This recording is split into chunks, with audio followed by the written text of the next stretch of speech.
It'll be 19 years ago that I attended a seminar on attention deficit disorder with Dr. Daniel Amen. And I was there with about 250, 300 other professionals, and it was just amazing to me. I learned more about the brain in one day than in 2 master's degrees and a doctorate. But what hit me even more was the very fact that I was sitting there having to face a very crucial decision, because what dawned on me was all the models of psychotherapy assume there's such a thing as a normal brain.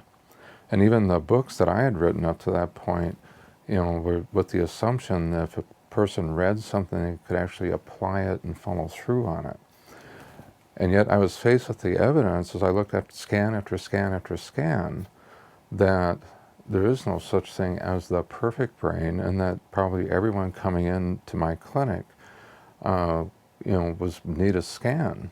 The other thing that kind of hit me at that time, because I have an extensive background in testing and quite a reputation. I mean, I give testimony in courts and write extensive reports. Doctors, psychiatrists would refer people to me just for the forensic work. But yet what I was faced with was that when people came in to see me, with the cost of a scan, I would actually, which wouldn't be that far away from all the work I would put into a complete battery of testing, that scan was going to give me more user-friendly information than all the battery of tests I could do. Because see, all the tests are based on the fact of a malfunctioning brain, or a brain that's showing high anxiety, high depression, and so on. And so it gives a snapshot. The testing does at that point, but it really doesn't. It gives you descriptive value, but it doesn't give you the kind of diagnostic value of what to do to actually treat the brain.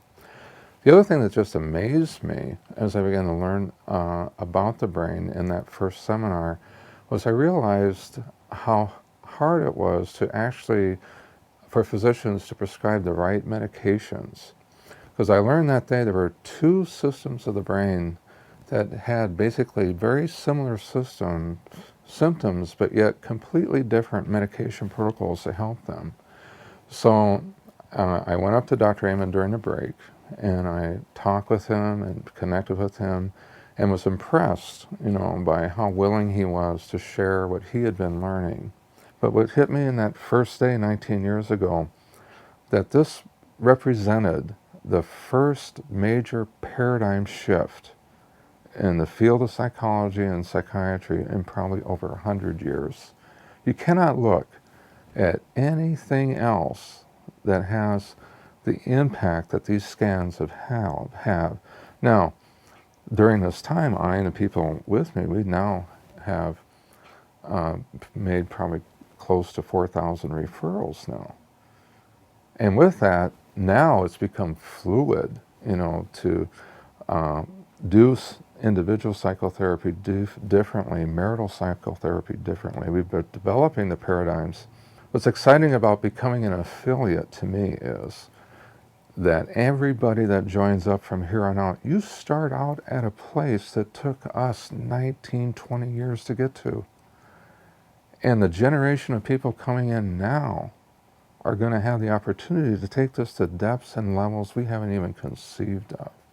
What happens as a therapist, you get an education that helps you to be fluid in integrating neuroscience and how that affects the whole body, how the brain affects the body.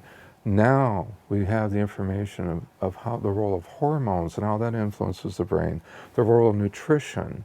We can look at this at all dimensions.